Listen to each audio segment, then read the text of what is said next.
بسم اللہ الرحمن الرحیم صلی اللہ علیہ وآلہ وصحابہ وبارک وسلم۔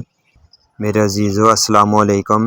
درود شریف پڑھنے پر اور لکھنے پر اللہ تعالیٰ نے بے شمار انعامات اور برکات کی بشارتیں دی ہیں، جیسا کہ درود شریف پڑھنے سے اللہ تعالیٰ کا قرب حاصل ہوتا ہے، نبی رحمت صلی اللہ علیہ وآلہ وسلم خوش ہوتے ہیں۔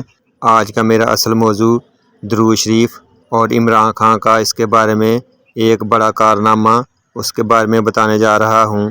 عمران خان سابقہ وزیر اعظم آف پاکستان، جن کے بارے میں کون نہیں جانتا کہ اللہ تعالیٰ نے وزیر اعظم عمران خان کو ایک بہت بڑی سعادت دی کہ اس نے حضور نبی رحمت صلی اللہ علیہ وآلہ وسلم کی شان میں ہر تعلیمی ادارے میں باقاعدہ درود شریف پڑھنے کا نوٹیفیکیشن جاری کیا کہ ہر روز صبح اسمبلی میں ہر تعلیمی ادارے میں روزانہ 3 مرتبہ درود ابراہیمی پڑھا جائے گا۔ دوستو، یہ ایک عظیم سعادت اللہ تعالیٰ نے صرف عمران خان کے ذمہ لگائی۔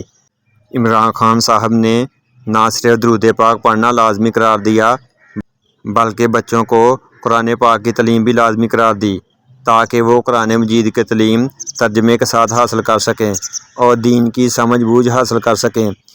اور جس طرح آج کل عمران خان صاحب کو شہرت ملی ہے، شاید درود پاک کی بدولت ملی ہو، کیونکہ جو شخص نبی رحمت صلی اللہ علیہ وآلہ وسلم پر درود بھیجتا ہے اور درود کا کام کرتا ہے، اللہ تعالیٰ لوگوں کے سامنے اس کی عزت اور وقار میں اضافہ فرما دیتا ہے۔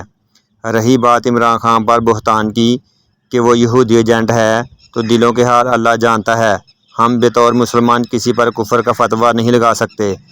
اس کے علاوہ عمران خان کا سب سے بڑا کارنامہ اسلاموفوبیا ہے، جس نے پوری مسلم امہ کو بلکہ پوری دنیا کو اسلام کے متعلق بتایا۔